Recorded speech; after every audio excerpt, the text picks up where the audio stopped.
Praise the lord. హల్లెలూయా. దేవుని నామానికి స్తోత్రాలు. మీ అందరికీ నా వందనాలు తెలియజేస్తున్నాను.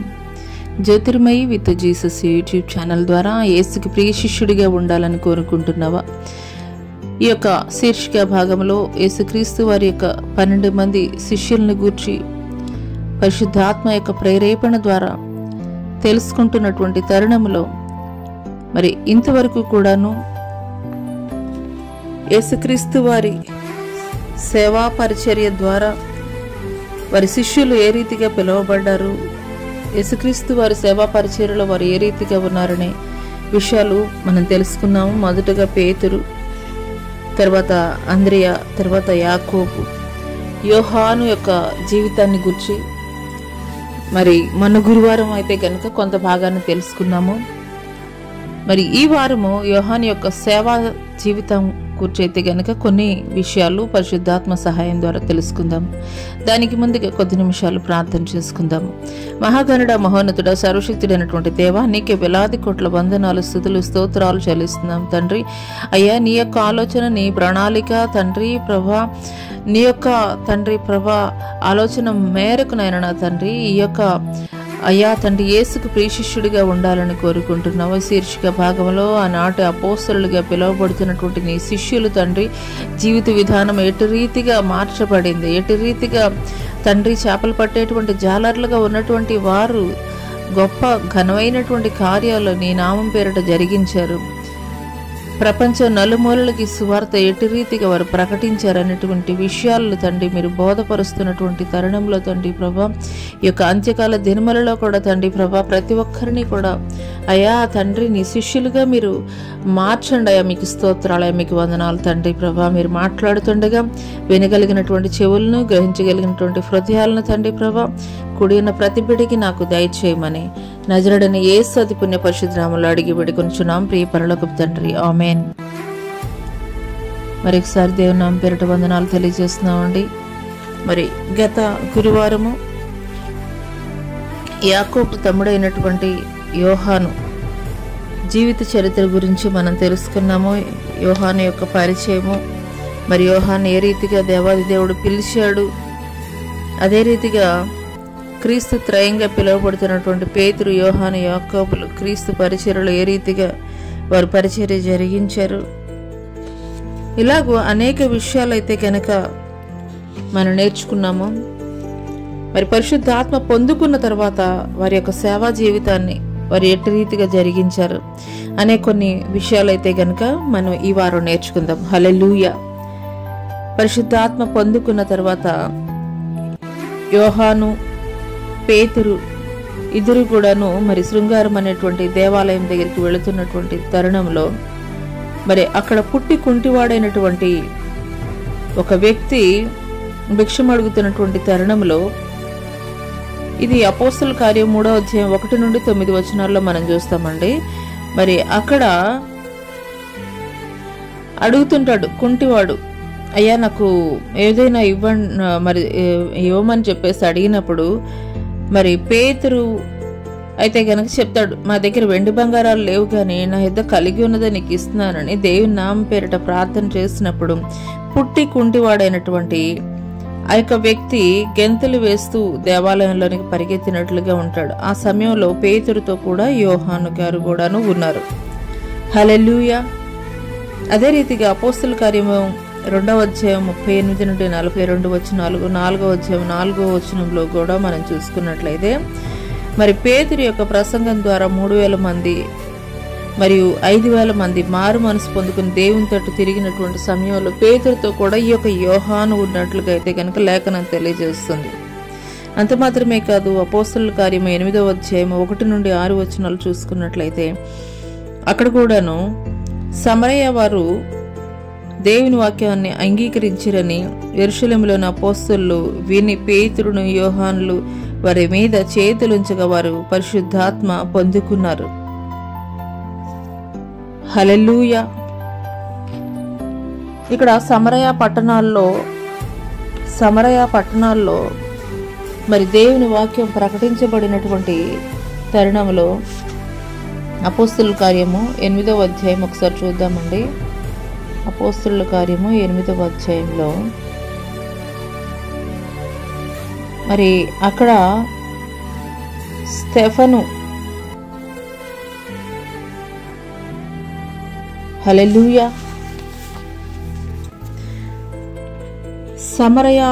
సమరయ గ్రామంలో దేవుని వాక్యము తెలియజేయబడిందండి. హల్లెలూయా. దేవుని వాక్యం అక్కడ ప్రకటించబడినటువంటి తరుణములో వారు దేవుణ్ణి నమ్మారు. 12వ వచనాలలో గనుక మనం చూసుకున్నట్లయితే, అపోస్తలుల కార్యం 8వ అధ్యాయము 12వ వచనంలో చూసుకున్నట్లయితే, అయితే ఫిలిప్పు దేవుని రాజ్యంను గురించి యేసుక్రీస్తు నామమును గురించి సువార్త ప్రకటించుండగా వారు అతన్ని నమ్మి పురుషులను స్త్రీలను బాప్తీసం పొందిరి. అప్పుడు సీమోను కూడా నమ్మి బాప్తీసం పొంది ఫిలిప్పుని ఎడబాయకుండి సూచక్రియలను గొప్ప అద్భుత కార్యములను జరిగించుట చూచి భ్రాంతినందిన. సమరయ వారు దేవుని వాక్యం అంగీకరించరని యెరూషలేములోని అపోస్తలులు విని పేతురును యోహాను వారి యొద్దకు పంపిరి. వీరు వచ్చి వారు పరిశుద్ధాత్మను పొందవలని వారి కొరకు ప్రార్థన చేస్తారు. హల్లెలూయా. ఎప్పుడైతే వీరు ప్రార్థన చేశారో పేతురు యోహానులు, మరి వారి మీదకి పరిశుద్ధాత్మ దిగి వచ్చి వారి మీద రాలినట్లుగా అయితే గనక మనం చూస్తాం. వారు పరిశుద్ధాత్మను పొందుకున్నట్లుగా అయితే గనక మనం చూస్తాం. హల్లెలూయా. చేతులుంచి ప్రార్థించినప్పుడు సమరయలో ఉన్నటువంటి వారు పరిశుద్ధాత్మను పొందుకున్నట్లుగా అయితే గనక మనం చూస్తున్నాం. హల్లెలూయా. 4వ విషయము అపోస్తలుల కార్యం 4వ అధ్యాయం 19 నుండి 26 వచనాలు గనుక మనం చూసుకున్నట్లయితే, యాజకులు సద్దూకయ్యులు యేసు నామం పేరిట పేతురు యోహానులు వారిని చూచి దేవుని మాట వినుట కంటే మీ మాట వినుట దేవుని దృష్టికి న్యాయమా, మీరే చెప్పండి, మేము కన్నవాటిని విన్నవాటిని చెప్పక ఉండలేమని వారికి ఉత్తరమిచ్చిరి. ఆ సమయంలో దేవుని నామం పేరిట వీరు అద్భుతాలు ఆశ్చర్య కార్యాలు సూచక్రియలు జరిగిస్తున్నటువంటి తరుణంలో అక్కడ ఉన్నటువంటి పెద్దలుగా పిలువబడుతున్నటువంటి యాజకులు సద్దూకయ్యులు యేసు నామాన్ని ఉచ్చరించడానికి ఎంత మాత్రం కూడా వీల్లేదు అని వారికి ఆజ్ఞాపించినటువంటి సమయంలో మరి పేతురు యోహానులు మాట్లాడుతున్నారు. మరి మేము యేసు నామం పేరిటనే మరి మేము అద్భుతాలు ఆశ్చర్య కార్యాలు జరిగిస్తాము. మరి దేవుని మాట వినుట కంటే మీ మాట వినుట దేవుని దృష్టికి న్యాయమా, మీరే చెప్పండి అని మరి మేము విన్న వాటిని కన్న వాటిని అయితే గనక చెప్పకుండా మేము ఉండలేము అని వారు తెలియజేస్తున్నారు. హల్లెలూయా. మరి 5వ విషయం, 5వ సందర్భము, యోహాను యాజకులు సద్దూకయ్యులు యేసు నామం పేరిట మరి పేతురు యోహానులు వారిని చూచి దేవుని మాట వినుట కంటే మీ మాట వినుట దేవుని దృష్టికి న్యాయమా, మీరే చెప్పండి, మేము విన్న వాటిని కన్న వాటిని మరి చెప్పకుండా ఉండలేమని వారికి ఉత్తరం ఇచ్చినట్లుగా అయితే గనక అపోస్తలుల కార్యం 4వ అధ్యాయం 19-26 వచనాల్లో చూస్తున్నాం. ఆ తర్వాత మరి యోహాను శిష్యులందరిలో ప్రియమైన వానిగా మరి చెప్పవచ్చు. ఎందుకంటే దేవునికి అతి సమీపంగా ఉండేటువంటి శిష్యుడు ఎవరు అనంటే గనక మరి క్రీస్తు త్రయంగా పిలువబడుతున్నటువంటి పేతురు యోహాను యాకోబులు ముగ్గురులో కూడాను యోహాను అత్యంత సాన్నిహిత్యంగా దేవునికి సమీపంగా ఉన్నటువంటి వ్యక్తిగా అయితే గనక చెప్పవచ్చు లేఖనాలను బట్టి. యోహాను రాసినటువంటి మరి ఈ యొక్క పరిశుద్ధ గ్రంథంలో ఏమేమి పత్రికలు రాశాడు అనంటే గనక యోహాను సువార్త, తర్వాత యోహాను రాసినటువంటి మొదటి, రెండవది, మూడవ పత్రిక, 3 పత్రికలు రాశాడు. అంత మాత్రమే కాదు, మరి ప్రపంచ గ్రంథాలలో తలమానికంగా పిలువబడుతున్నటువంటి మరి ఈ యొక్క ప్రకటన గ్రంథము భూత భవిష్యత్తు వర్తమానాలను తెలియజేస్తుంది. హల్లెలూయా. ఈ యొక్క ప్రకటన గ్రంథమే గనక మనకి లేకపోయి ఉండకుండా ఉన్నట్లయితే గనక భవిష్యత్తు ఏ రీతిగా ఉండబోతుంది, ఏ రీతిగా సిద్ధపాటు కలిగి ఉండాలి మనము ఆయన రాకడ కొరకు అనేటువంటి విషయాలైతే గనక మనకి తెలియవు. నేడు ప్రపంచంలో మనం చూస్తున్నాము, దేవాది దేవుడు ఆ యొక్క ప్రకటన గ్రంథంలో ఏవేవైతే తెలియపరుస్తున్నారో అవన్నీ కూడా మరి జరుగుతూనే ఉన్నాయి. ప్రస్తుత కాల పరిస్థితుల్లో మనం చూస్తూనే ఉన్నాము. హల్లెలూయా. మరి ప్రకటన గ్రంథము మరి క్రైస్తవులందరికీ ఒక తలమానికంగా చెప్పవచ్చు. మరి క్రైస్తవులు మాత్రమే కాదు, ప్రపంచంలోని అందరికీ మరి పరలోకం నరకం మరి ఏ రీతిగా ఉంటాయో, మరి దేవుని రెండవ రాకడ సమయంలో మరలా వచ్చిన తర్వాత ప్రపంచానికి దేవుడు ఏ రీతిగా తీర్పు తీర్చిపోతున్నాడు, మరి భయంకరమైనటువంటి ఉగ్రత నుండి తప్పించుకోవాలంటే వధువు సంఘం ఎటు రీతిగా సిద్ధపడాలి, మరి 7 సంఘాల ద్వారా ఇవన్నీ విషయాలు కూడాను దేవుడు మరి తన యొక్క సార్వభౌమత్వం, మరి ఆయన యొక్క 1000 ఏండ్ల పరిపాలన, పరలోక రాజ్య మర్మాలు అన్నిటినీ యోహాను మరి ఆయనని ఖైదుగా పద్మస్ ద్వీపములో ఖైదుగా పడివేసినటువంటి క్రమంలో దేవాది దేవుడు స్వయంగా ఆయన యొక్క ప్రత్యక్షతని ఇచ్చి దేవాది దేవుడు ఆ యొక్క ప్రకటన గ్రంథం రాయడానికైతే గనక యోహాన్ని ఎన్నుకున్నటువంటి వారిగా ఉన్నాడు. యోహానికి అటువంటి గొప్ప ఆధిక్యతని దేవుడు దయచేశాడు. యోహాను రాసినటువంటి ప్రకటన గ్రంథం భూత భవిష్యత్ వర్తమానాలని మరి ఆ యొక్క ప్రకటన గ్రంథంలో దేవాది దేవుడు తెలియజేశాడు. పరలోక రాజ్య మర్మాలను తెలియజేశాడు.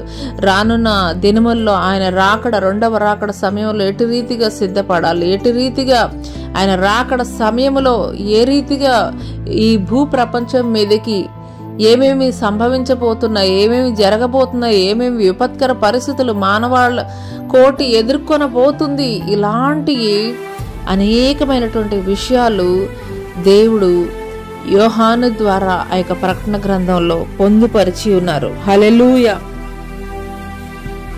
అదే రీతిగా మరి యోహాను ఆయన యొక్క జీవితకాలం మరి చివరి భాగంలో ఏ రీతిగా ఆయన జీవించారనే కొన్ని విషయాలు మరి కొంతమంది చరిత్రకారులు రాసినటువంటి పుస్తకాల ద్వారా తెలియపరచబడుతుంది.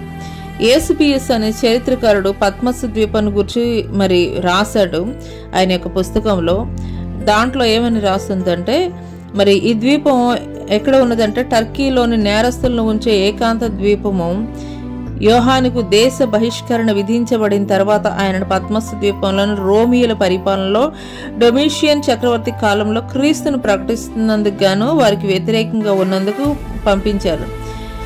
ఇక్కడ ఈ యొక్క పద్మస్ ద్వీపం ఎక్కడ ఉన్నది అని అంటే గనక టర్కీ దేశంలో ఉన్నది. ప్రస్తుతం టర్కీగా పిలువబడుతున్నటువంటి ఆ యొక్క దేశంలో ఉన్నది. ఎందుకొరకు అని అంటే గనక దేవుని సువార్తని ఆయన ప్రకటిస్తున్నారని, ఆయనని శిక్షించు నిమిత్తము ఆయన్ని పద్మస్ ద్వీపములో రోమియోల యొక్క పరిపాలనా కాలంలో డొమిషియన్ చక్రవర్తి కాలంలో అయితే గనక యేసుక్రీస్తు వారి యొక్క సువార్తను ప్రకటిస్తున్నందుకు గాను, మరి ఆ యొక్క చక్రవర్తికి వ్యతిరేకంగా ఉన్నందుకు గాను పద్మస్ ద్వీపంలో ఉంచారు. పద్మస్ ద్వీపంలో మరి ఒక గుహలో యోహాన్ని బంధించినట్లుగా అయితే గనక చరిత్రకారుడు ఆయన యొక్క పుస్తకంలో రాయడం జరిగింది. మరి ఆ గుహలోనే దేవుని యొక్క ప్రత్యక్షత, పరలోక రాజ్య దర్శనం గావింపబడినటువంటి మరి ఈ యొక్క యోహాను ఈ యొక్క ప్రకటన గ్రంథాన్ని మరి 17వ శతాబ్దంలో మరి రాసినట్లుగాను, ఆ తర్వాత ఆ యొక్క గుహ ఏదైతే ఉన్నదో ఆ గుహ మీద ఒక ఆశ్రమాన్ని 17వ శతాబ్దంలో కట్టినట్లుగా తెలియజేయబడుతుంది. మరి ఈ గుహకు ప్రకటన గ్రంథ రచయిత గుహ అని కూడాను మరి పేరు పెట్టడం అయితే కనుక జరిగింది. మరి గుహలో మరి యోహాను ఉన్నట్లు అనేకమైనటువంటి చరిత్ర ఆధారాలు మరి నేటికి కూడాను చరిత్రకారులు తెలియజేస్తూ ఉంటారు. హల్లెలూయా.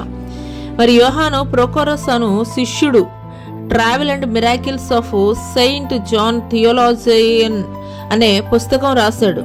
ఇందులో యోహాను గురించినటువంటి వివరాలు రాసినట్లుగా అయితే గనక తెలియజేయబడుతుంది. దీనిలో ఏం రాశారంటే, దీనిలో పద్మస్ ద్వీపం, దాని చుట్టూ గల మరి ఇతర ద్వీపాలు మరి వాటన్నిటి వివరాలు కూడా రాయబడి ఉన్నాయి. మరి క్రైస్తవులకు 4వ శతాబ్దం తర్వాతనే పద్మస్ ద్వీపం యాత్రా స్థలంగా మారిందని చెప్పవచ్చు. హల్లెలూయా. మరి అప్పటి వరకు మరి దాన్ని కనిగొని ఉండలేదని అయితే గనక చెప్పవచ్చు. మరి ఆ తర్వాత ఇస్లాం కాలంలో ఈ ద్వీపానికి మరి యాత్రలు అయితే గనక నిషేధింపబడ్డాయి. మరి ఏసుబిఎస్ మరి రచనల ప్రకారం యోహాను పద్మస్ ద్వీపం నుండి విడుదల చేయబడి మరి యూపిసస్ ప్రాంతానికి వచ్చాడు. ఏసుబిఎస్ తన రచనల్లో యోహాను గురించి మరి ఒక కథనం అయితే గనక రాశాడు. అది ఏంటనంటే గనక క్రూరుడైనటువంటి డొమిషియన్ మరణం తర్వాత యోహాను పద్మస్ ద్వీపం నుండి విడుదల పొంది మరి యూపిసస్ అను ప్రాంతానికి వచ్చినప్పుడు ఆయన యోహాన్ని గుర్తించారు. డొమిషియన్ చక్రవర్తి కాలంలో కదండి ఈ యొక్క యోహాన్ని పద్మసు ద్వీపంలో ఉంచింది. డొమిషియన్ చక్రవర్తి మరణించిన తర్వాత ఆ యొక్క పద్మసు ద్వీపం నుండి ఈ యొక్క యోహానుకి అయితే గనక విడుదలనిచ్చారు. విడుదల ఇచ్చి యూప్సస్ అనే ప్రాంతానికి వచ్చినప్పుడు మరి ఆయన యోహానుని గుర్తించడం అయితే గనక జరిగింది. మరి ఆయన ఆ ప్రాంతాల్లో పరిచయం చేసే అనేక మందిని బిషప్పులకు గాను అనేక ప్రాంతాల్లో దేవాలయాలు నిర్మించి దైవ సేవకులను కూడా మరి నియమించారు.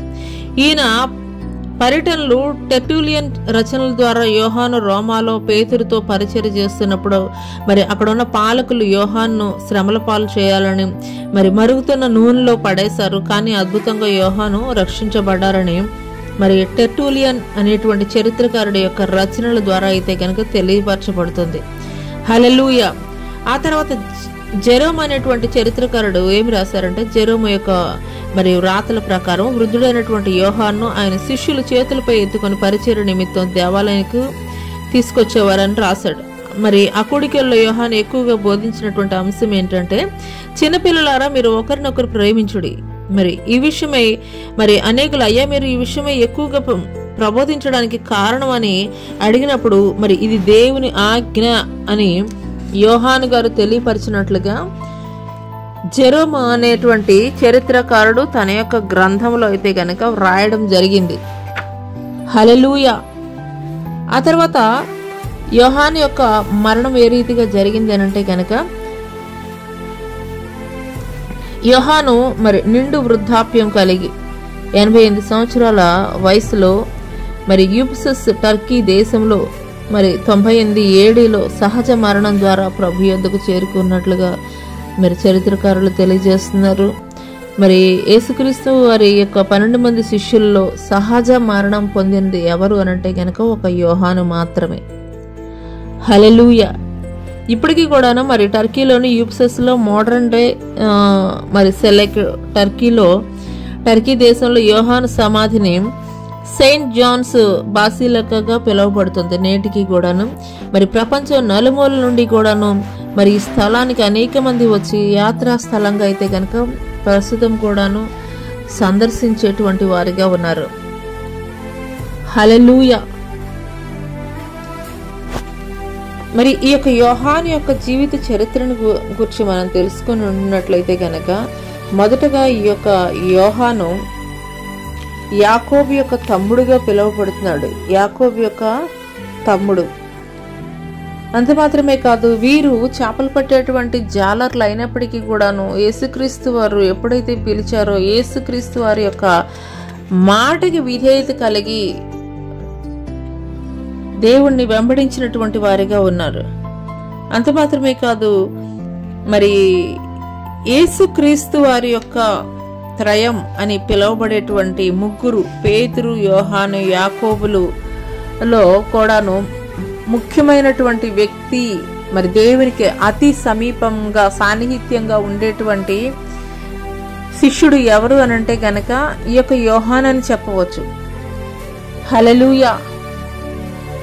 అంత మాత్రమే కాదు, మరి యోహాను ప్రతి విషయంలో ఆయన రూపాంతరము కొండకి వెళ్ళినటువంటి సమయంలోనూ గెత్సెమనేటువంటి ఆ యొక్క వనంలో క్రీస్తు ఆయనకి అప్పగింపబడేటువంటి సమయంలో ప్రార్థన చేసేటువంటి సమయంలో కూడాను క్రీస్తుకి అతి సమీపంగానే ఉన్నటువంటి వ్యక్తిగా ఉన్నాడు. అంత మాత్రమే కాదు, యెరూషలేము ప్రాంతంలో ఆ యొక్క మేడగదిలో యేసుక్రీస్తు వారు తండ్రి యొద్దకు ఆరోహణం అవుతున్నటువంటి తరుణంలో మరి యెరూషలేము అయితే కనుక మీరు విడిచి వెళ్ళొద్దు, పరిశుద్ధాత్మ కొరకు ఎదురు చూడండి అని తెలియజేసినప్పుడు శిష్యులతో కూడా కలిపి 120 మంది ప్రార్థన చేస్తున్నప్పుడు మరి అగ్ని నాలుకలుగా విభాగింపబడి పరిశుద్ధాత్మ ఒక్కొక్కరి మీద వ్రాలినప్పుడు వారికి తెలియనటువంటి అన్య భాషలను వారు మాట్లాడసాగినట్లుగా పరిశుద్ధ లేఖనం తెలియజేయబడుతుంది. హల్లెలూయా. ఆది అపోస్తలుల యొక్క సంఘ నిర్మాణ క్రమంకి మరి అక్కడే పునాదులు ఏర్పరచబడ్డాయని అయితే గనక చెప్పవచ్చు. హల్లెలూయా. పరిశుద్ధాత్మను పొందుకున్న తర్వాతే పేతురు ప్రసంగించినటువంటి మొట్టమొదటి ప్రసంగం ద్వారానే మొదటగా 3000 మంది, తర్వాత 5000 మంది దేవుణ్ణి ఎరిగినటువంటి వారు, రక్షించబడినటువంటి వారిగా ఉన్నారు. పేతురు, యోహానులు జరిగించినటువంటి పరిచర్య ద్వారానే. హల్లెలూయా.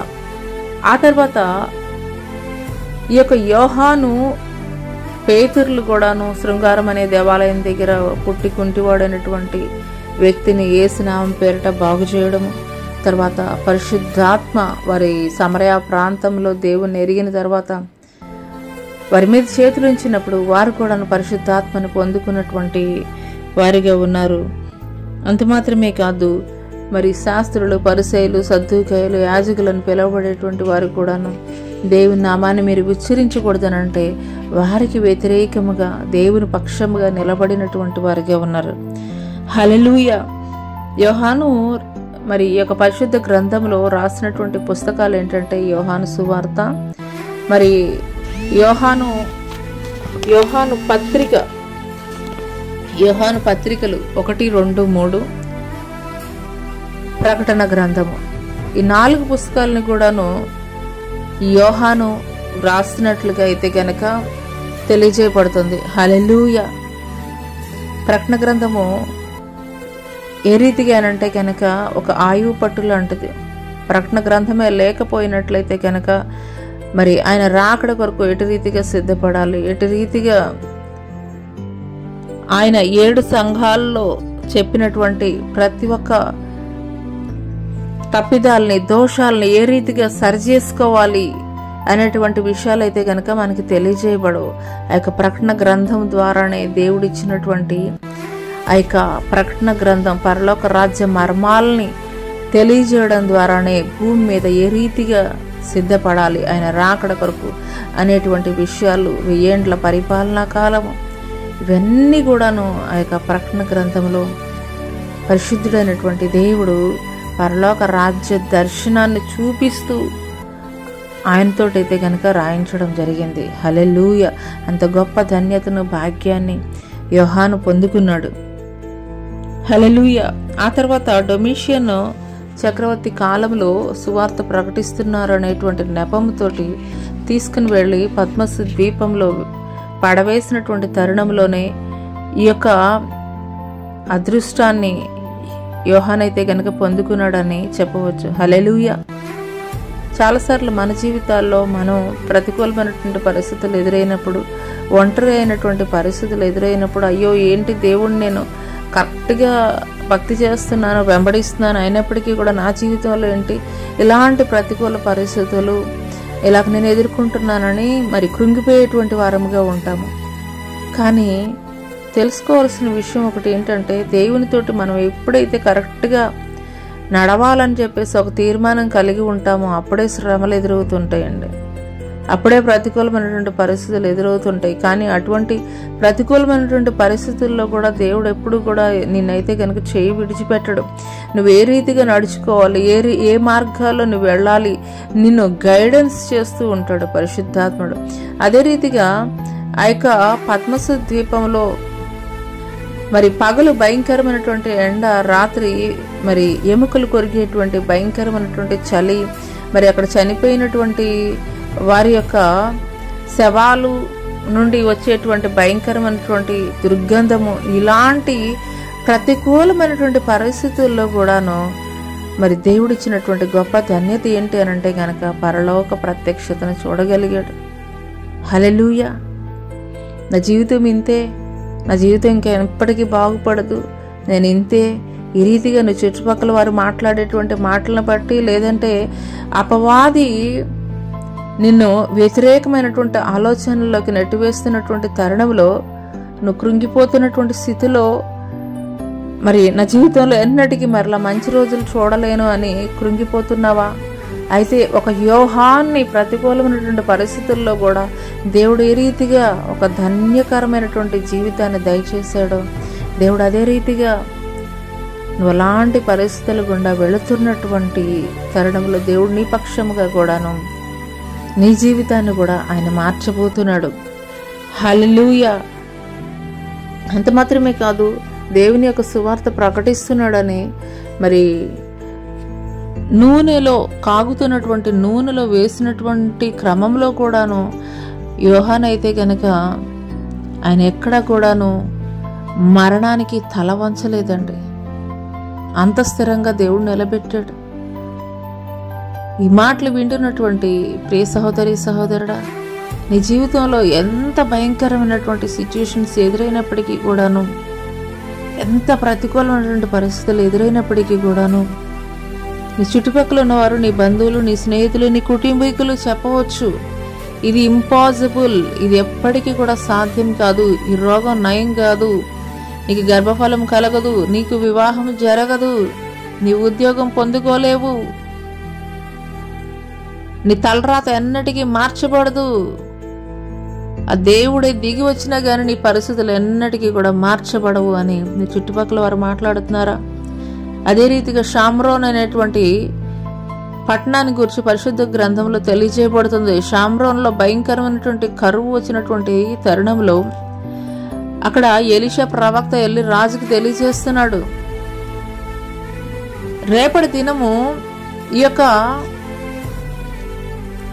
షామ్రోను పట్టణ గుమ్మంలో మీరైతే కనుక సమృద్ధిని అనుభవించబోతున్నారు అని చెప్పి రాజుకి తెలియజేస్తాడు ఎలీషా ప్రవక్త. కానీ ఆ ప్రక్కనే ఉన్నటువంటి మంత్రి మాత్రం ఏమంటున్నాడు, ఆకాశ వాకిళ్ళు తెరవబడినా గాని, దేవుడే దిగి వచ్చినా గాని ఈ కార్యం అయితే కనుక జరగదు, హైలీ ఇంపాసిబుల్ అంటున్నాడు. ఎలీషా ప్రవక్త ఏ మాటలైతే తెలియజేశాడో ఆ యొక్క రాజుకి, అదే రీతిగా మరుసటి రోజు సమృద్ధి అయినటువంటి ఆహారము మరి ఆ రాజ్య ప్రజలకి అందజేయబడింది. ఏ మంత్రి అయితే నమ్మనటువంటి పరిస్థితుల్లో ఉన్నాడో, మరి విన్నాడే గాని దేవుని యొక్క మాటలు ప్రవక్త ద్వారా విన్నాడే గాని సమృద్ధి కలగజేయబడుతుందని ఆ సమృద్ధిని అనుభవించలేకపోయాడు. హల్లెలూయా! దేవునికి అసాధ్యమైనది ఏదీ లేదు. దేవునికి ఇది సాధ్యము, ఇది సాధ్యం కాదు అనేది ఏదీ లేదు. నువ్వు ఆయన మీద పరిపూర్ణమైనటువంటి నమ్మకాన్ని, విశ్వాసాన్ని నువ్వు కలిగి ఉన్నట్లయితే ప్రతికూలమైనటువంటి పరిస్థితుల్లో కూడా దేవుడు అనుకూలపరచబోతున్నాడు. నీ శత్రువులను సైతం మిత్రులుగా మార్చబోతున్నాడు. నీకు విరోధముగా రూపొందించబడినటువంటి ఏ ఒక్క ఆయుధము కూడా వర్ధిల్లింపబడదు అని దేవుడు తెలియజేస్తున్నాడు. నీ పరిస్థితులు నీ జీవితంలో ఎటువంటి ప్రతికూలంగా ఉన్నప్పటికీ కూడాను అనుకూలపరచగలిగినటువంటి శక్తి దేవాది దేవునికి ఉన్నది. ఒక శిక్ష నిమిత్తం పద్మసు ద్వీపంలో పడేశారు, కానీ ఆ శిక్ష ఏమైందండి? యోహాను జీవితంలో తన చరిత్రనే మార్చేసింది. హల్లెలూయా! అదే రీతిగా నీ జీవితంలో నువ్వు ఎదుర్కొంటున్నటువంటి పరిస్థితులు మరి నీ మరణానికో, నీ శాపానికో, లేదంటే నిన్నేదో ముంచివేయడం కోసమో రాలేదు, కానీ నిన్ను మహిమలోనికి తీసుకురావడం కోసమే ఆ శ్రమలు అనుమతించబడినాయని నీవు దేవుని పక్షంగా నిలబడి నువ్వు నమ్మినట్లయితే ఒక యోహానికి ఎటువంటి ధన్యకరమైనటువంటి జీవితాన్ని దేవుడు దయచేశాడో అదే రీతిగా నీ యొక్క ప్రతికూలమైనటువంటి పరిస్థితుల్లో కూడా దేవుడు నిన్ను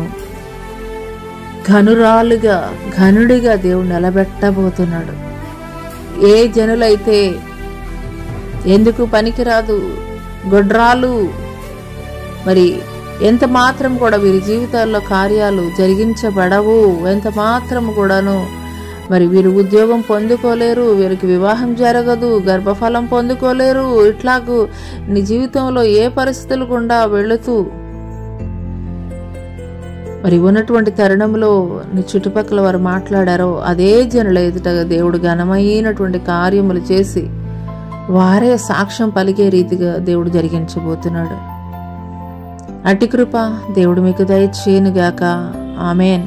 ప్రార్థన చేసుకుందామండి. మహాగణుడ, మహోన్నతుడ, సర్వశక్తుడైనటువంటి దేవా, నీకే వేలాది కోట్ల వందనాలు, స్తుతులు, స్తోత్రాలు చెల్లిస్తున్నాం తండ్రి. అవును తండ్రి, మా జీవితాల్లో ఎదుర్కొంటున్నటువంటి ప్రతికూలమైనటువంటి పరిస్థితులను చూసినట్లయితే అయ్యా తండ్రి మీకు స్తోత్రాలు అయ్యా. ఎప్పుడోనైనా నా తండ్రి ప్రభా అయ్యా మరణించవలసినటువంటి వారమయ్యా, కానీ తండ్రి నీ యొక్క కృప ద్వారా ప్రతికూలమైనటువంటి పరిస్థితులను కూడా అనుకూలంగా మార్చి తండ్రి అయ్యా నీవు ఆదరించి బలపరిచి ధైర్యపరిచి తండ్రి ప్రభా మీరు మా పక్షముగా ఉన్నారు కాబట్టే తండ్రి ప్రభా ఈ దినం వరకు సజీవుల లెక్కలో ఉండి తండ్రి ప్రభా నిన్ను బట్టే తండ్రి ప్రభా ధైర్యం కలిగి ఉన్నారు అయ్యా, నిన్ను బట్టే తండ్రి ఆదరించబడుతున్నారు అయ్యా. ఏ మనిషిని తట్టు చూసినా కానీ తండ్రి అయ్యా నిరాశలకు వెళ్ళిపోతారేమో కానీ నీ తట్టు చూసినప్పుడు తండ్రి ప్రభా ధైర్యం పొందుకునేటువంటి వారిగా ఉంటారు. ఈ సమయంలో ఎంతమంది బిడ్డలైతే ఇలాంటి పరిస్థితులు గుండా తండ్రి వారి జీవితం కొనసాగింపబడుతుందో తండ్రి వారి జీవితాల్లో కూడా తండ్రి మీరు నూతనమైనటువంటి కార్యములు జరిగించి ఆరంభించినందుకు మీకే వందనాలు తెలియజేస్తూ నజరుడైన యేసు అతి పుణ్య పరిశుద్ధ నామములో అడిగి వేడుకొనుచున్నాం ప్రియ పరలోకపు తండ్రి, ఆమేన్. ప్రైజ్ లార్డ్ అండి, అందరికీ praise Lord. Jyothirmayi with Jesus YouTube channel ద్వారా వీక్షిస్తున్నటువంటి మీ అందరికీ కూడాను మరి దేవుడు ఈ యొక్క అంత్యకాల దినములలో ఆయన శిష్యులుగా ఎటు రీతిగా ఉండాలో ఆయన యొక్క మరి ఆది అపోస్తలుగా పిలువబడుతున్నటువంటి శిష్యుల జీవితాలను మనకు తెలియపరుస్తున్నప్పుడు ఒక మాదిరికరమైనటువంటి జీవితాన్ని మనం కూడా కలిగి ఉండాలి. మనం మాత్రమే కాదు మరి దేవుణ్ణి ఎరిగినటువంటి అనేక మందికి ప్రజలకి తెలియజేద్దాము. తద్వారా దేవుడిచ్చేటువంటి మేళ్ళు ఆశీర్వాదాలు పొందుకుందాం. అటు కృప దేవుడు మీకు దయచేయనుగాక, ఆమేన్.